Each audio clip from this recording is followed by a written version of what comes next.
மலேசியர்களை திருமணம் செய்து கொண்ட வெளிநாட்டவர்களை இங்கே வேலை செய்ய அனுமதிப்பது குறித்து அரசாங்கம் பரிசீலிக்கக்கூடும். பொருளாதாரத்தை உந்தச் செய்யவும் அந்நிய தொழிலாளர்களையே அதிகம் நம்பியிருப்பதை தவிர்க்கவும் அவ்வாறு செய்யப்படலாம். உள்துறை அமைச்சர் டத்தோஸ்ரீ சைஃபுடின் நசுத்தியோன் இஸ்மாயில் அதனை கோடி காட்டியுள்ளார். நடப்பில் நீண்டகால சமூக பயண அனுமதியை வைத்துள்ள வெளிநாட்டு வாழ்க்கை துணைவியர் வேலை விசா இல்லாமல் இங்கு வேலை செய்யவோ வியாபாரம் செய்யவோ அனுமதிக்கப்படுகிறது.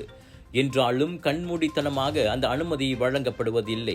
விண்ணப்பதாரர்கள் குறிப்பிட்ட சில விதிமுறைகளை கட்டாயம் பூர்த்தி செய்ய வேண்டியிருப்பதை அமைச்சர் சுட்டிக்காட்டினார்.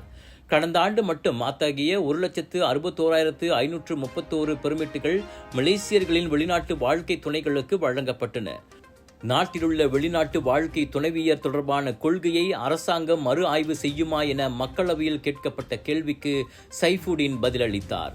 நீண்டகால சமூக பயண பெர்மிட்டுகள் வெளிநாட்டு வாழ்க்கை துணைவியர் குறிப்பிட்ட வேலைகளை மட்டுமே தேர்ந்தெடுக்க முடியும் என்ற சில கட்டுப்பாடுகளை கொண்டிருப்பதாக ஃபேமிலி ஃப்ரான்டியர்ஸ் எனும் அரசு சாரா அமைப்பொன்று அண்மையில் கூறியிருந்ததும் குறிப்பிடத்தக்கது.